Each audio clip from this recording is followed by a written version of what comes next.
Okay, so this is last Epoch 1.2, version 1.2 on the Steam Deck. The only thing that I have done with this, of course, I've got Cryo Utilities on, and I have set the UMA buffer to 4 gigs. I've tried to run it at 1 gig.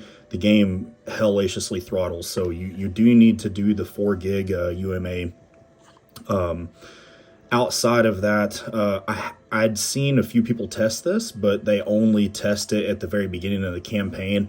And I see a lot of people say, oh, you need to look more at like monoliths, you know, and things like that further on into the game. So I'm on my level 87 Void Knight.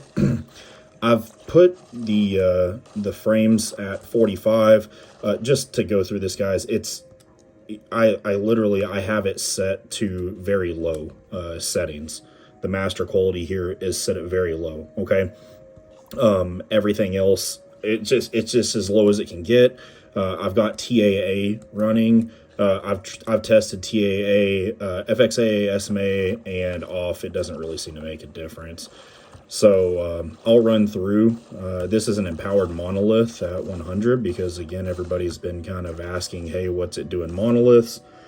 Sorry for the video quality. This is just quite literally my iPhone laid up here. So I'll do my best. Also, too, the deck is just setting upright on a stand, so it's hard to actually control this, but I'll do my best here.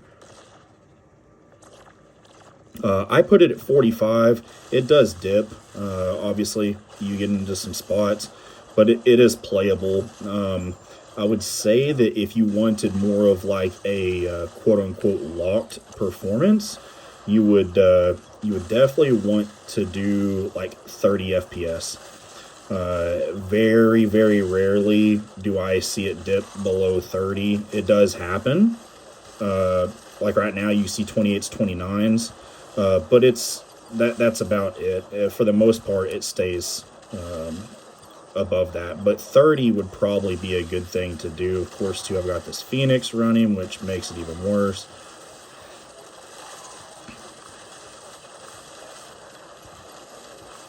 But overall, this is very playable.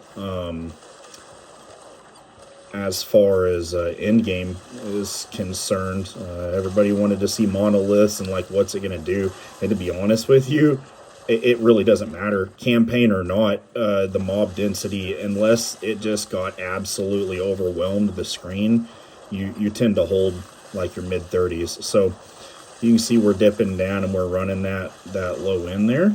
And certain maps too, obviously, guys, are going to be a little bit more taxing. But let me switch it over here to just 30 FPS. Oh, we're about to die. All right. And then this will be 30. And this is very much a playable experience. It's not a competitive shooter, so the frame timing isn't that big of a deal.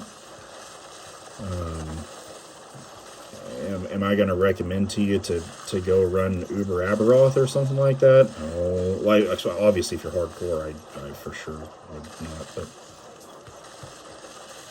I'm sure, too, honestly, I haven't got to test Uber Aberoth, but I'm sure the game would probably tank. If anybody has seen any visuals on Uber Aberoth, you know it's just a visual puke fest on your screen. So I highly doubt that that's going to even be playable. But as you can see, at 30 FPS, I mean, it locked it at 30. It holds very well, and this is extremely playable. I don't even remember what corruption I'm on. It's still early because I'm 87. I'm like at corruption like 160 or something like that.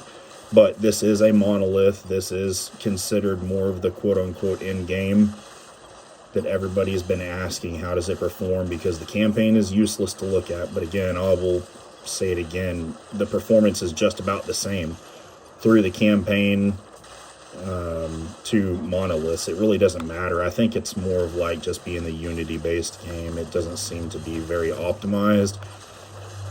There's no settings in this game for like texture quality. There's just a master setting, which is kind of odd. And of course, there's no FSR in this game. But you see, we just beat the whole Echo, no problem. held out fine. It's extremely playable. And I would highly recommend it. I'm not, you know, if you just want to run some echoes and map a little bit and you're not playing hardcore, absolutely all day. I think this is great, guys. So, anywho, if you have any questions, just sound them off down in the comments and I'll try to answer what I can.